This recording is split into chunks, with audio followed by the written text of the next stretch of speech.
Assalamualaikum. My name is Nurhariani and I would like to talk about the topic personality and lifestyle. So there is one issue that I think is very interesting to be discussed. So is it true that extravagant nature is a personality in consumer behavior? Okay, so let's find out. Okay, but first of all, let me introduce myself. My full name is Nurhariani Binti Azmi, and I'm a STPM graduate and currently taking a Bachelor of Entrepreneurship Retail in the Faculty of Entrepreneurship and Business at the University Malaysia Kelantan.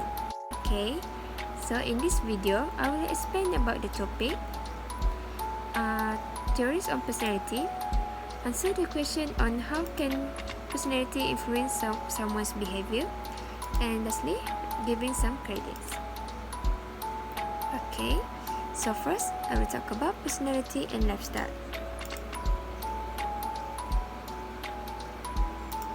Okay, so personality and lifestyle. Personality reflects the inner characteristics that are being displayed by an individual. These characteristics are shown to be influenced by many factors. Several examples of relevant personality characteristics are playful, happy, extrovert, introvert, shrewdness, tenacity, short-temperedness, outspoken, and being patriotic. Okay, so next I will talk about extravagant consumer nature. It can be defined as someone who is extravagant, who spends more money than they can afford, or uses more of something that is reasonable. Okay, so next I will talk about why do consumers spending big or overspend. So the reason is to signal that they are successful. Just like Elizabeth Currie Harker said, there is a greater value in experience, and the narrative around goes as justifying their cost and giving them status. Next, because the consumers splurge on luxury goods because they think it will make them happy.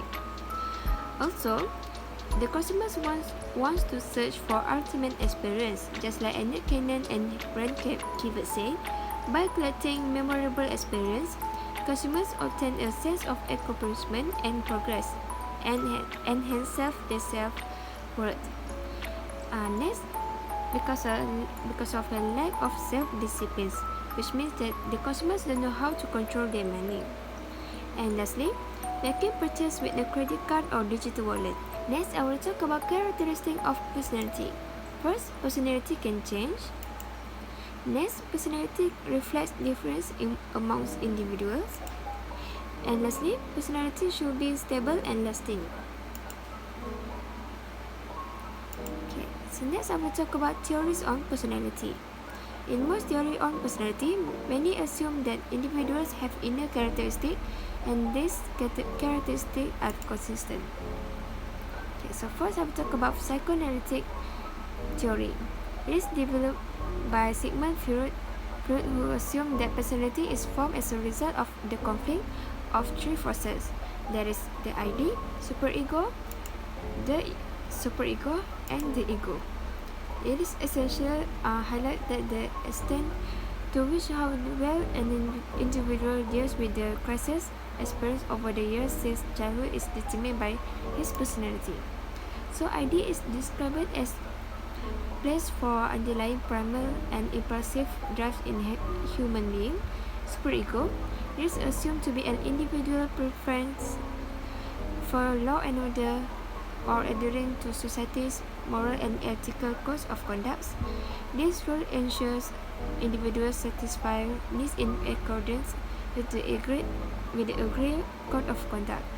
And lastly, ego acts as an individual conscious control, function as an internal monitoring mechanism that aims to equalize the ID impulsive behavior. Okay, next, Neo-Freudian personality theory. The Neo-Freudian theories are Freudian-based theories that emphasize the role of the unconscious and early experience in shaping personality, but place less emphasis on sexuality as the primary motivating force in personality, and are more optimistic about the prospect for personality growth and change in adults.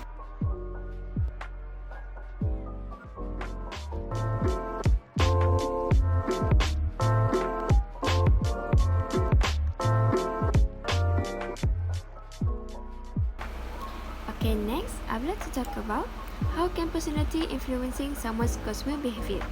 Boutique defines consumer innovator as those who are receptive towards new ideas, and marketers attempt to learn everything about this group. There are several personalities that differ between consumer innovators and non-innovators. Okay, so I will talk about level of consumer innovativeness. So first, global innovativeness measure the general level of risk that individuals are willing to accept when it involves new types of information technology. Next, domain-specific innovativeness. It is involved the individual level of acceptance towards a specific product or brand that is newly available in the marketplace. Lastly, innovative behavior. It refers to the introduction and application of new ideas. Next, I will talk about this is the example of consumer innovativeness scale. As we can see, there is a question and the respondent must give the answer by checking on the box which stated the scale of agree and disagree. Okay, so next I will talk about consumer social character. First, being unique. At times, individual needs a sense of uniqueness by attempting to be different from others in terms of their personality trait, for example, possession and natural ways. Next, acute need for optimal stimulation. Individuals at times prefer a simple, orderly, and calm existence compared to others who would prefer an environment filled with more complex and bizarre experience. Next, seek variety and distinctness. The need to seek variety of distinctness reflects consumers' need to go for product and brands or even experience things that are new and unfamiliar with them. And lastly, a great need for recognition. The need for recognition reflects a thirst for thinking enjoyment. Okay. Lastly, I will give to all the author books website video that helps me finish my ARS2023 final assessment video. So for the reference,